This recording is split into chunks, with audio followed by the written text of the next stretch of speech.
What I do realize is that as of right now, no other Chicago Sky game have been moved to the United Center, except for one,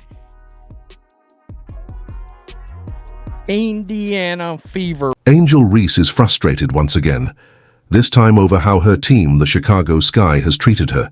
She feels overlooked and unappreciated, especially after learning that only Caitlin Clark's games are being moved to the United Center. Why aren't our games getting the same treatment? She asked reporters, clearly puzzled by the decision. But the answer, whether she likes it or not, is pretty straightforward. Fans are turning out in massive numbers for Caitlin, not for her. And that reality hits harder than a blocked layup. Speaking of United Center, it'll also play host to a pair of WNBA games for the first time this season. The Sky announcing their matchups, hosting the Indiana Fever will be moved from Wintrust to the UC, has about double the capacity, so more tickets available to watch Caitlin Clark. When a rookie steps into the league and immediately shatters attendance records, forcing teams to move games to larger arenas just to accommodate the demand. That's not hype, that's business. Caitlin Clark didn't just fill Gainbridge Fieldhouse last season, she set it on fire, drawing nearly 341,000 fans, an all-time franchise record. Meanwhile, the Chicago Sky, even with Angel Reese, didn't come close to those numbers. Yet somehow Reese believes they're generating the same level of buzz. Bless her heart. It looks like the Chicago Sky have finally done what we've been asking for, which was to schedule the games against the Fever at the United Center. And also, in case you weren't already aware, the United Center is the biggest basketball arena in the country. Both home games against the Fever have been scheduled at the United Center. Let's talk about this United Center situation. The Chicago Sky made headlines by announcing that only 2 games for the 2025 season will be moved to the massive 21,000-seat arena. And guess what? Both just happen to be against the Indiana Fever. Coincidence, please. This isn't some random scheduling decision. It's the front office making it crystal clear who the real attraction is. Caitlin coming to town, man, all these teams are going to cash in on that. It's just the nature of the business at this point. One fan saying, let's go Fever, taking over the United Center. I can't wait. The Angel Reese effect? No. They know better than to leave free money on the table when the face card comes to town. Yeah, man, because we remember last time Caitlin Clark was there, bro, the arena erupted. The arena erupted.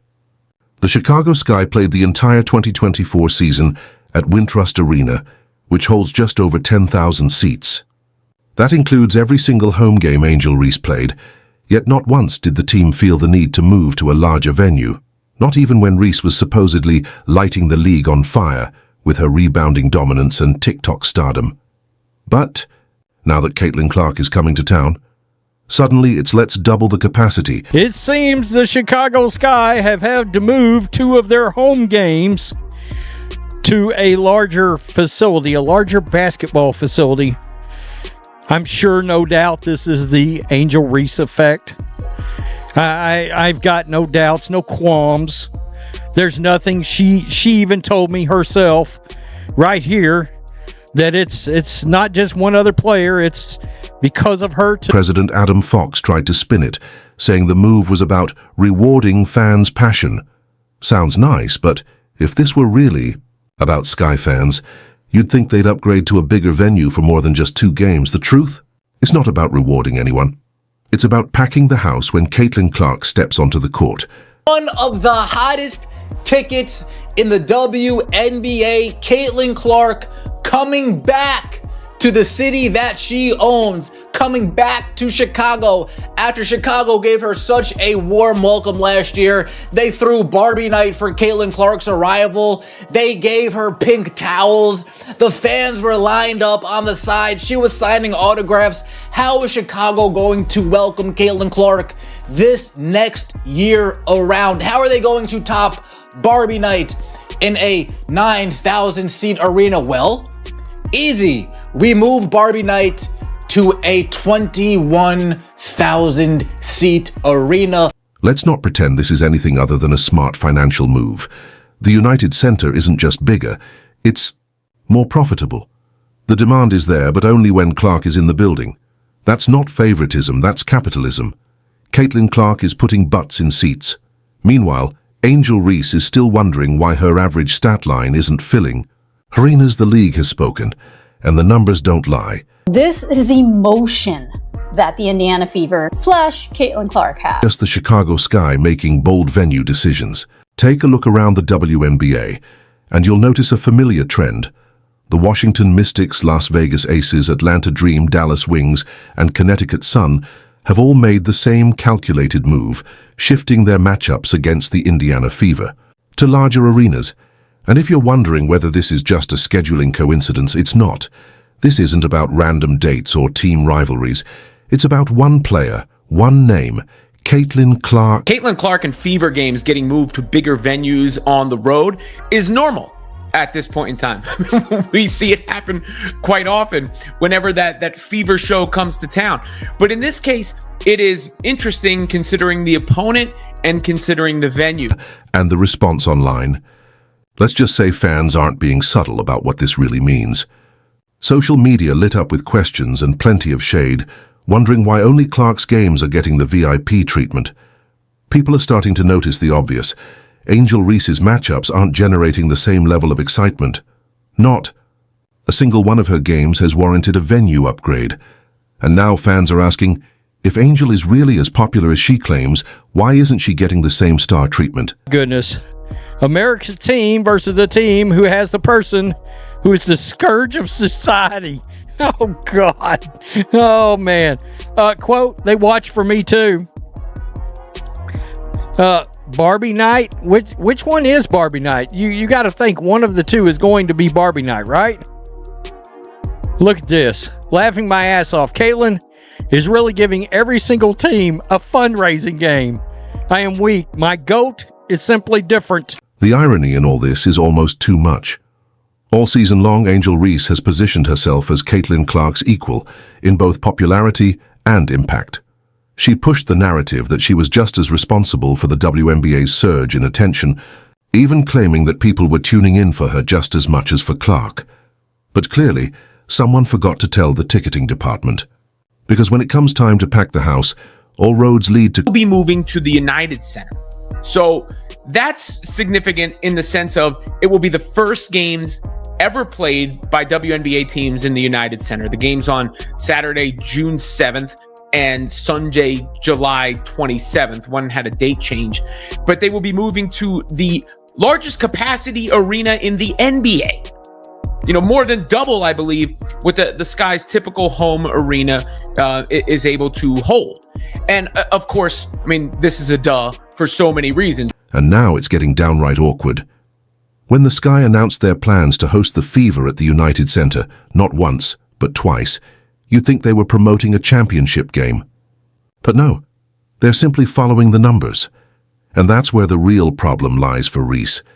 If she truly had the same pull, wouldn't the Sky have moved at least one game for her? Wouldn't her own team be using her name to fill more seats? The reason why we watching women's basketball is not just because of one person, it's because of me too, and I want y'all to realize that. Reese keeps trying to write the narrative that she's a co-star in the league's rise, but the receipts tell a different story. While she hypes herself up in interviews and viral TikToks, the rest of the WNBA is making moves based on the only name that consistently delivers results. Caitlin Clark. Will say this is because of Angel Reese. They can't say this because of Angel Reese, because for the simple fact, a lot of their games would have moved to bigger arenas if that was the case. They can't not say this.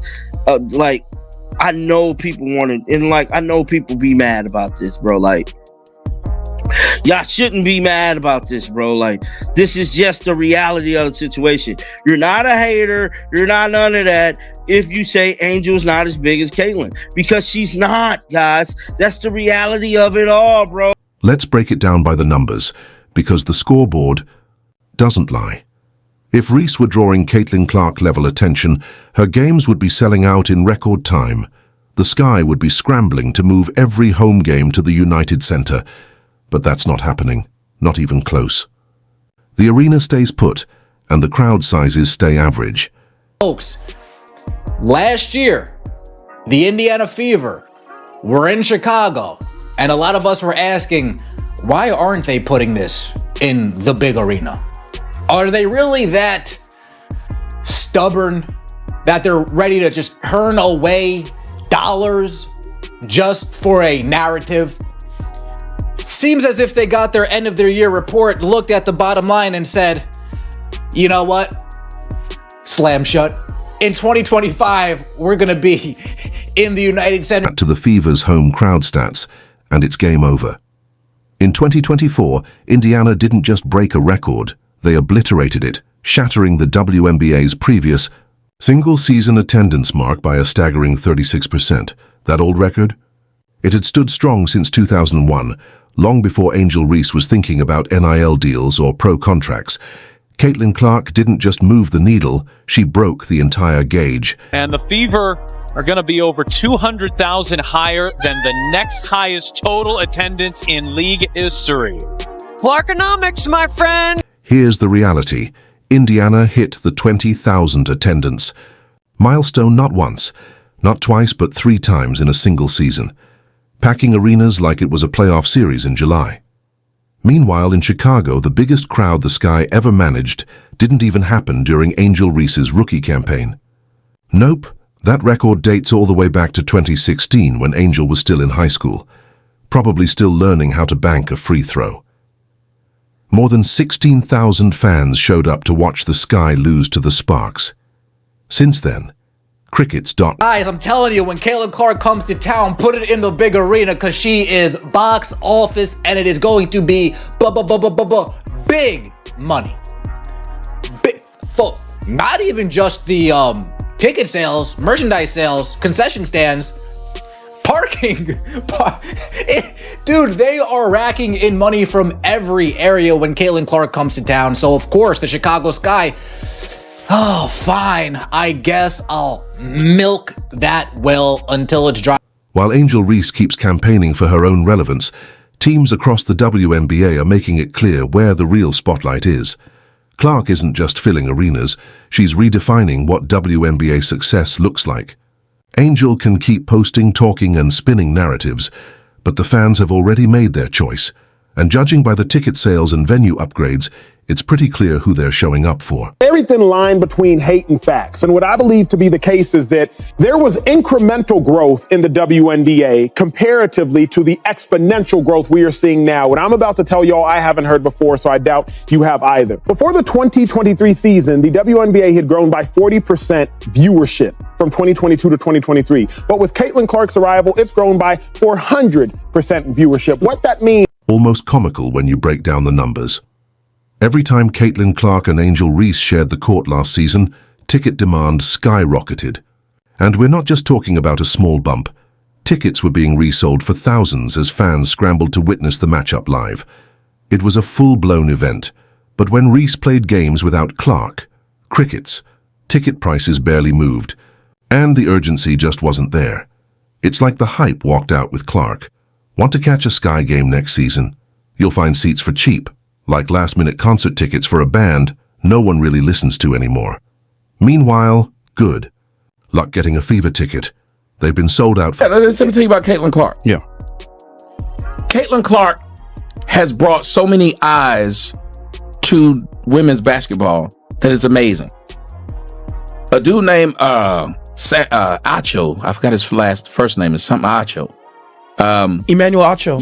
Yeah. He showed how in 5 days before the draft, she made the WNBA more money than they would have made in the next 5 years without her. For months into the attendance stats alone tell the story.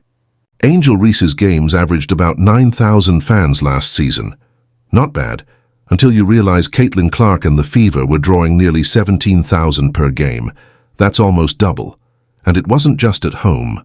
Clark brought the crowd with her.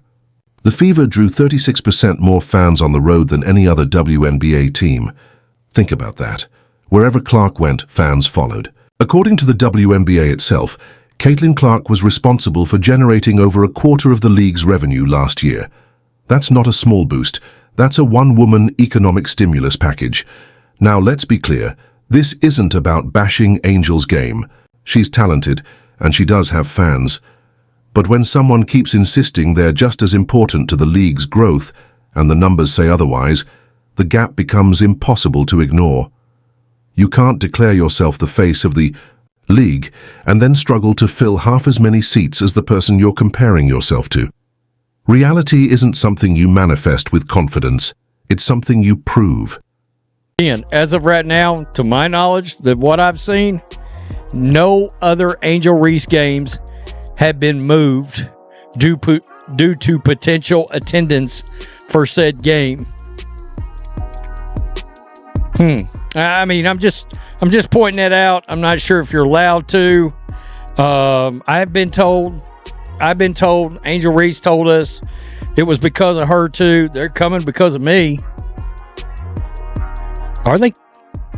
Are they really?